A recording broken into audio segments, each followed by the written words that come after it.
आदिवासी मुख्यमंत्री को दिमागी नक्सल बता रहे हैं। आदिवासियों पर प्रहार करते हो, ऐसा मत करिए। आदिवासी को टारगेट मत करिए। इनके नेतागण उसके घर जाकर उसे समझाकर बुझाकर प्रलोभन देकर और पूरा स्क्रिप्ट लिखा गया भाजपा कार्यालय में और वो जाकर कंप्लेन थाने में दिया गया।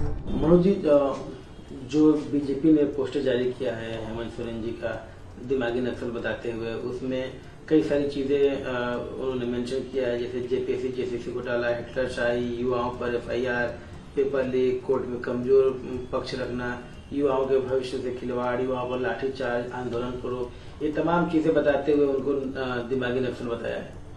देखिए, दिमागी नक्सल कौन है? दिमागी नक्सल शब्द जिस दिमाग की उपज है वही दिमागी नक्सल है। इनके बड़े से बड़े नेता अपने भाषण में दिमागी नक्सल का बात करते हैं और अब यहां ये एक आदिवासी मुख्यमंत्री को दिमागी नक्सल बता रहे हैं। इनकी मानसिकता ही ऐसी है। आदिवासी है तो नक्सली होगा, मुस्लिम है तो आतंकवादी होगा, पंजाबी है, सिख कम्युनिटी है तो खालिस्तानी होगा। ये इनकी माइंडसेट है और ये एक आदिवासी मुख्यमंत्री को नक्सली बताने का घोर पाप कर रहे हैं। झारखंड की जनता जरा गांवों में जाकर बोलिए ना, पता चल जाएगा आपको।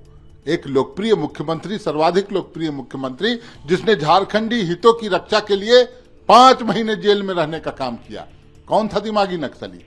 एक आदिवासी को प्रताड़ित किन ताकतों ने किया?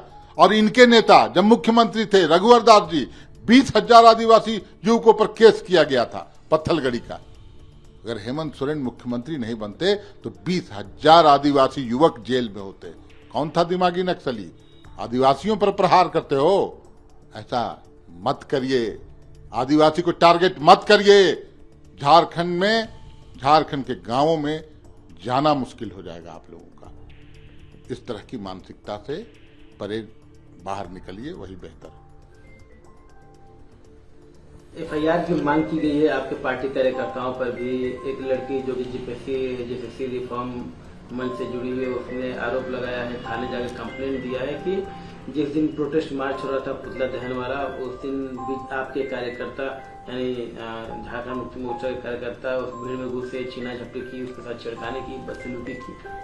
और जब वो थाने पहुंची थी तो उसके साथ झारखंड बीजेपी के तमाम बड़े नेता भी पहुंचे हुए थे कंप्लेंट लॉन्च करने के लिए। देखिए, 3 दिन लग गए प्राथमिकी दर्ज कराने में, कंप्लेन रजिस्टर कराने में। बड़ा ताजुब का बात लगता है।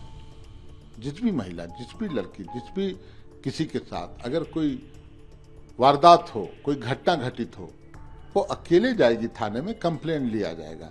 ये दिल्ली थोड़े ही है कि पेलेट गन लगा हुआ है, आईसीयू में भर्ती है मरीज और फिर भी प्राथमिकी दर्ज नहीं होती है। लेकिन यहां भाजपा के कतिपय नेतागण सस्ती लोकप्रियता हासिल करने के लिए, फोटो खिंचवाने के लिए 3 दिनों तक उस लड़की का ब्रेन वॉश किया गया है।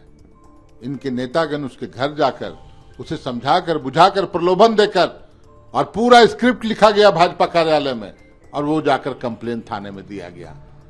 अच्छी बात है, फोटो तो आ जाएगा अखबार में, लेकिन अनुसंधान होने दीजिए, चिंता मत कीजिए। झारखंड पुलिस न्याय देगी सभी पक्षों को। जब बीजेपी के नेताओं से हमने पूछा, बाबूलाल मरांडी भी थे, उनसे पूछा कि आप लोग क्यों आए थाने में, तो बोले कि सरकार इनकी बात सुन नहीं रही है, सरकार दमनकारी रवैया अपनाई हुई है, प्रशासन पर उनको तंग कर रहा है, पुलिस अरेस्ट कर रही है, इसलिए हम लोग साथ देने आए हैं। देखिए, ये राहुल गांधी बनने चले थे ये लोग। जो प्राथमिकी राहुल गांधी ने 7 घंटे दबाव बनाकर करवाया था, एक सच्ची घटना, लेकिन यहां पर वैसी कोई घटना नहीं। आप लोग भी मीडिया कर्मी हैं, वीडियो फुटेज होगा, सभी कुछ है।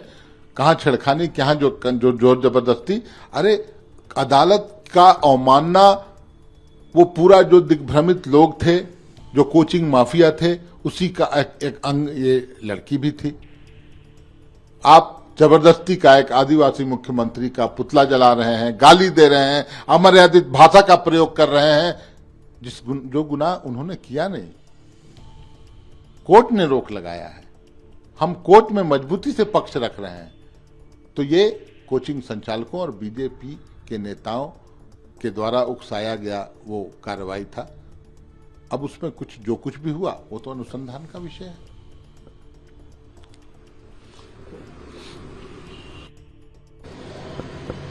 वन नेशन वन इलेक्शन का जो मुद्दा है जेपीसी में है, जेपीसी चीफ पीपी चौधरी ने कहा है कि one nation one election possible है राज्यों के सहयोग से और कॉन्स्टिट्यूशनल अमेंडमेंट से।